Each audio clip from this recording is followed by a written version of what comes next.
warahmatullahi wabarakatuh.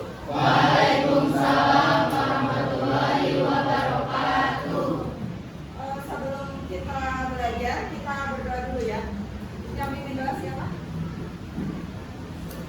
Sebelum memulai pelajaran alfabetnya kita berdoa terlebih dahulu. Berdoa tenang, mulai.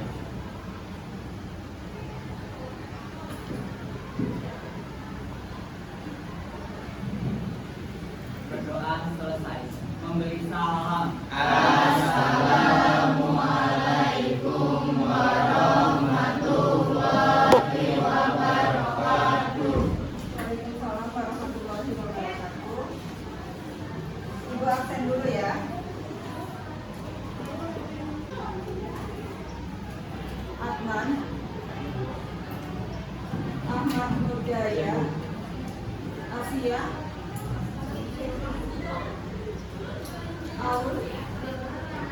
Aurelita, empat orang nggak masuk ya. Oke, jadi hari ini kita akan masuk ke materi baru tentang permasalahan sosial di masyarakat. Kemarin kan kita udah belajar tentang apa? Kelompok sosial. Sudah berkelompok juga ya kalian untuk membahas tentang kelompok sosial. Masih ingat apa aja yang dibahas di kelompok sosial? Apa aja? Cara kelompok sosial,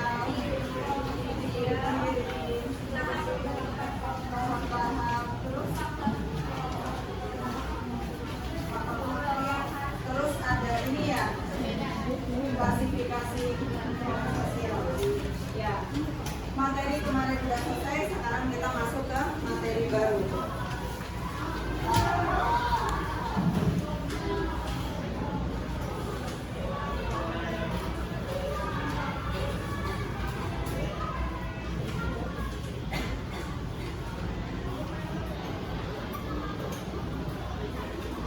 Tentang permasalahan sosial di masyarakat. Ibu sebenarnya ada PPT tentang permasalahan sosial. Ibu share aja ya ke PPT ya. Nanti tinggal dibagikan ke kelas. Nah, jadi kalau ibu tanya tentang permasalahan sosial sebelum ke sana, kalian pernah bermasalah atau tidak? Masalah apa biasanya yang kalian hadapi? Perbedaan pendapat, terus apa lagi? Putus sama pacar, Bu. Iya kan? Apa lagi? Berantem sama teman. Balas-balasan story, Bu. Iya kan? Biasanya kalian begitu kan? Jadi nah, menurut kalian masalah itu apa sih? Apa? Masalah itu apa, Bu? Kamu merasa itu masalah? Nggak buat kamu masalah apa? Konflik. Sesuatu yang mengganggu, yang tidak sesuai dengan apa yang kita inginkan, ya kan? Kalau kamu punya masalah pasti itu kan hal yang nggak kamu pengen. Nah sekarang kalau ibu tanya permasalahan sosial, masalah sosial itu apa sih?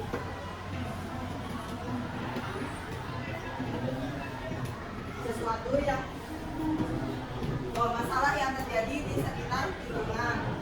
Apalagi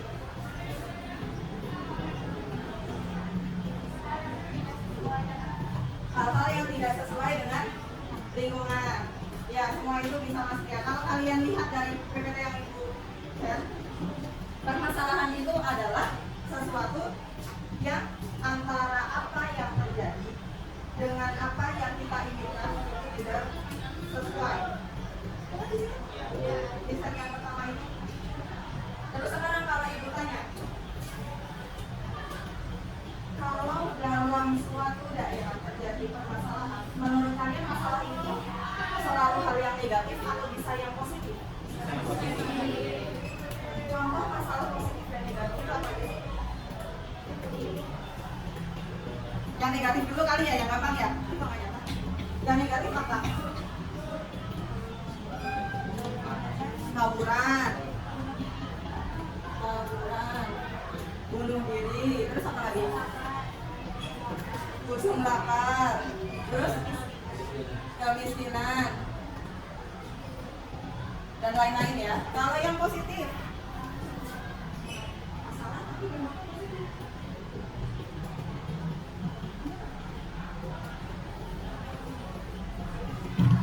Ada nggak kamu punya masalah? Tapi ternyata itu tuh berdampak bagus buat kamu. Apa? Oh, ini ya perbedaan pendapat dalam pemilu. Ya, bisa.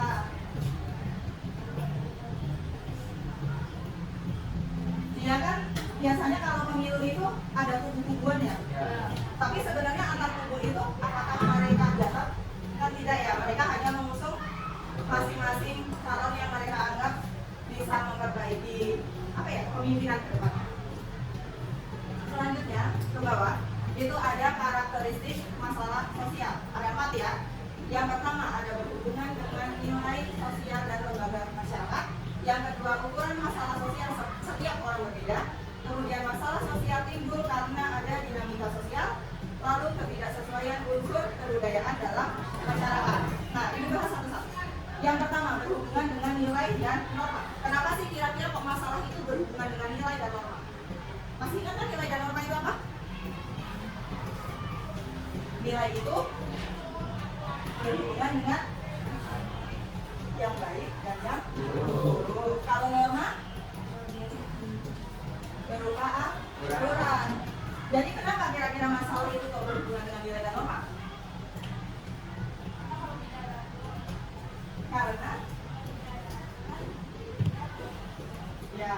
Karena dalam masalah itu kan terjadi dalam lingkup masyarakat. Masyarakat itu punya aturan, punya sesuatu yang dianggap baik dan buruk. Ketika sesuatu terjadi tidak sesuai dengan nilai dan norma, maka akan terjadi perdebatan di masyarakat. Paham? Yang kedua, ukuran masalah setiap orang berbeda.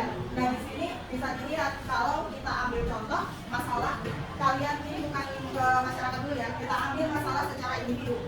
Misalnya si Fabian sama si Anan sama-sama baru putus sama pacarnya.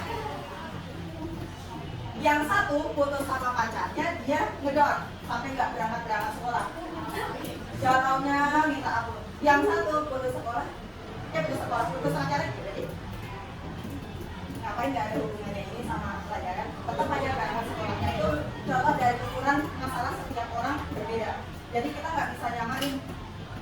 Dia masalahnya lebih gede daripada saya atau gimana, karena kan setiap orang yang mengalami itu beda-beda rasanya. Terus yang ketiga, masalah timbul karena ada dinamika sosial. Dinamika sosial biasanya berhubungan sama kenaikan, penurunan jumlah penduduk, bisa juga perpindahan jumlah penduduk. Emang kenapa sih masalah sosial? Efek apa, masalah apa yang timbul akibat dari perubahan penduduk? Ekonomi. Banyak orang yang misalnya di sini banyak orang yang melakukan urbanisasi dari desa ke kota, banyak yang merantau. Ketika merantau niatnya dapat kerja yang bagus, tapi ternyata di sini nggak tersaring sama lapangan pekerjaan. Akhirnya dia nganggur, secara ekonomi jadinya melemah. Contoh lain apa?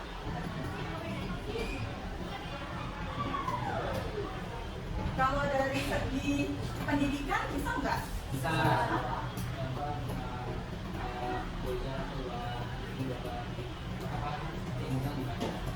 Kuliah ke luar negeri dapat ilmunya lebih banyak. Secara tidak langsung dia juga membantu meningkatkan taraf pendidikan gitu ya. Itulah yang ketiga. Yang keempat, ketidaksesuaian unsur kebudayaan dalam masyarakat. Maksudnya gimana ini ya? Ada yang tahu?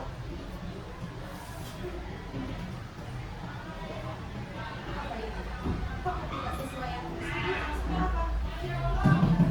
Maksudnya di sini adalah masyarakat itu kan di setiap zaman dia dituntut mau nggak mau dia juga harus berkembang seiring dengan perkembangan zaman.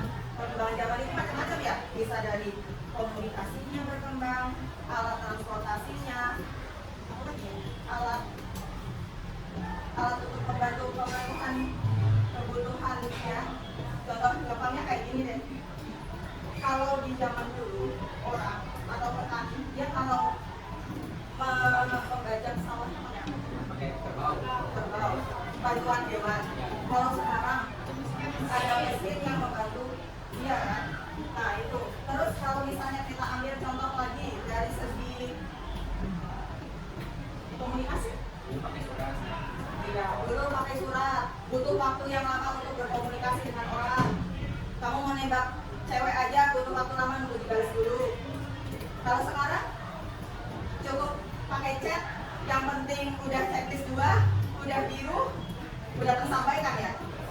Nah itu salah satu bentuk ketidaksesuaian. Nah untuk selanjutnya ada yang ingin ditanyakan sebelum lanjut lagi? Ya, udah jelas. Selanjutnya ibu mau masuk ke macam-macam masalah sosial. Nah di sini ibu ingin kalian membentuk kelompok. Ada berapa anak ya? 34. Nah silakan kalian berkelompok, bentuk 7 kelompok aja ya. Silakan berkelompok dan duduk sesuai kelompoknya. Nanti setelah berkelompok ibu jelaskan kalian harus melakukan tugas apa. Silakan berkelompok.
Di sini ibu punya gambar contoh-contoh masalah sosial di masyarakat. Nanti aku bagian satu-satu nih. Ini ada sampah. Kalau ini pemukiman umum. Kalau yang ini ini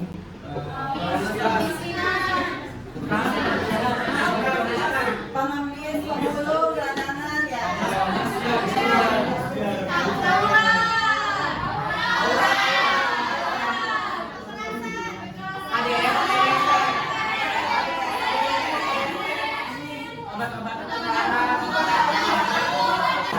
Ibu akan kasih kalian masing-masing satu gambar ya.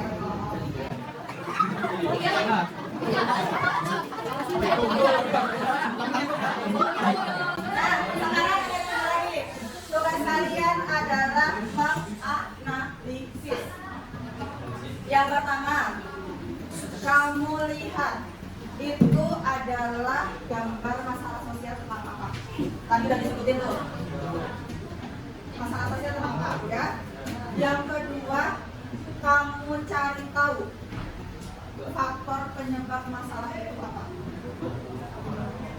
Yang ketiga, dampak dari masalah itu apa. Dan yang keempat adalah solusi kalian terkait masalah itu. Ada apa? Mencari jenis masalah itu apa, faktor, dampak, sama solusi. Solusi itu bisa dari kalian, bisa dari pemerintah, bisa dari lingkungan sekitar masyarakat. Kalau dampak berarti ada yang positif, ada yang negatif. Boleh kita jadi sangat ya kalau satu pakai kelas kalau pakai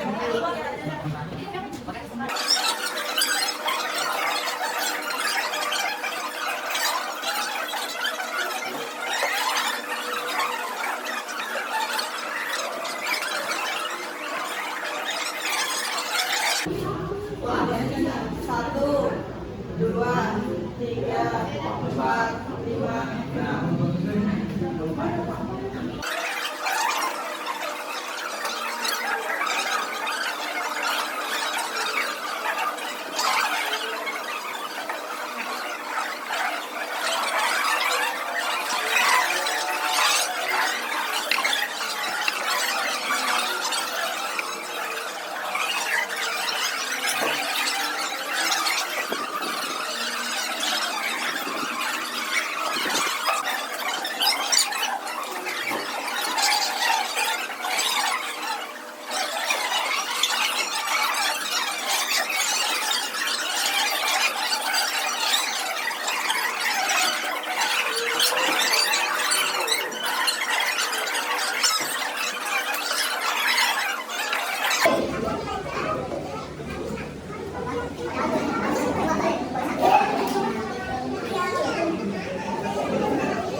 ada yang tahu gak nih, ini tuh gambarnya menjelaskan tentang apa?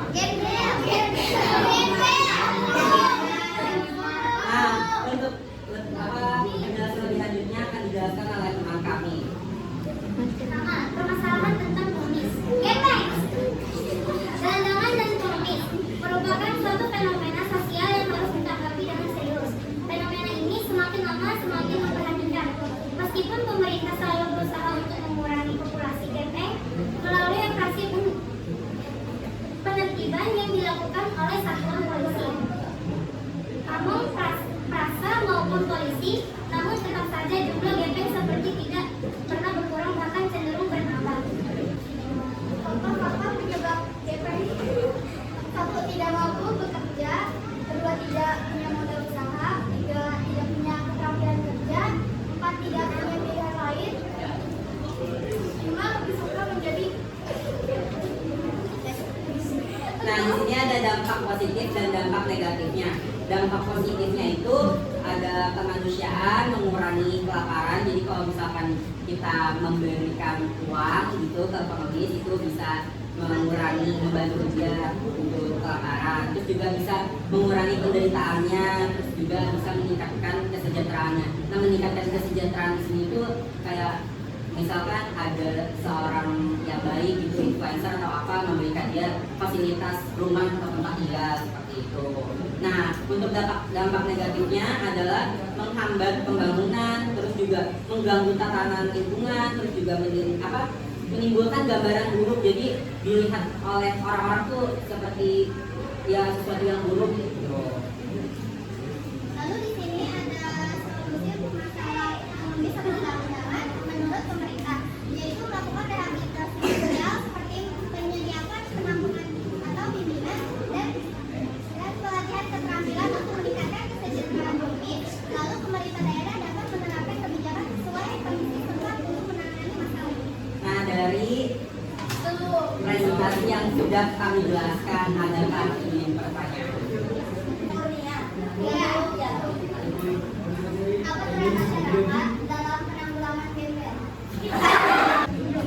Nah, untuk singkat saja, untuk menanggulangi gepeng atau gembel ini, seperti yang sudah kami jelaskan, yaitu warga bisa menyediakan rehabilitasi sosial seperti menyediakan penampungan bimbingan, terus juga pelatihan keterampilan untuk meningkatkan kesejahteraan pengemis. Jadi bisalah untuk memberikan ilmu kepada si gembel ini agar bisa berkembang seperti itu. Misalnya gembelnya kurang ajar gimana? Ya, mau nggak mau kita mau nggak mau kita harus manggil pihak yang berwajib seperti polisi ataupun satpol pp untuk mengusir gembel tersebut.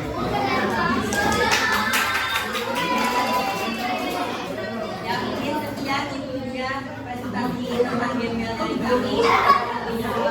Kurang lebihnya mohon maaf. Wassalamualaikum warahmatullahi wabarakatuh.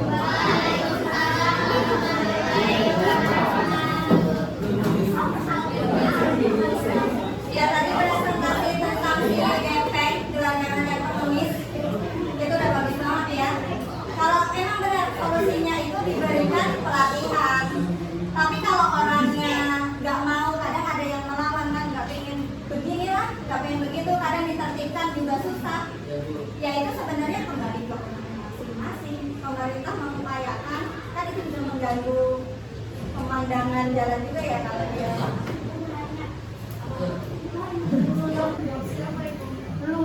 Tanggung jawab siapa sekarang? Biasanya orang yang menjadi gelandangan atau menjadi pengemis itu faktornya ekonomi. Dia punya keluarga. Biasanya ada yang punya keluarga, mungkin dia ditelantarkan atau terkadang yang jadi pengemis itu dia juga ada yang gangguan kejiwaan juga kan. Nah itu sebenarnya semua pihak juga punya tanggung jawab, nggak cuma keluarganya aja. Pemerintah yang lihat itu juga buat bahasanya penilaian. Ada turis datang nih ke negara kita, dia naik mobil atau apa melihat banyak gelandangan di tempat kita, kita banyak sampah, tentu akan mengganggu pemandangan juga. Mending kalau dia cuma diam-diam, karena kalau yang gangguan juga ada dia yang gelandangan, telanjang, iya kan? Banyak yang kayak gitu kan secara normal kalau kita lihat juga kurang pantas. Tapi ya memang kondisinya begitu, jadi yang bertanggung jawab ya semua orang sebenarnya. Gitu. Ada pertanyaan lagi? Udah cukup? Karena jamnya udah selesai, jadi untuk presentasi yang lain dilanjutkan pertemuan berikutnya ya. Ya. Masih ingat tadi yang diulas apa aja? Ada jenis masalah sosial, ada pengertiannya, ada karakteristiknya juga ya. Ya, nanti lebih lanjut kita bahas lagi di pertemuan berikutnya. Untuk pertemuan hari ini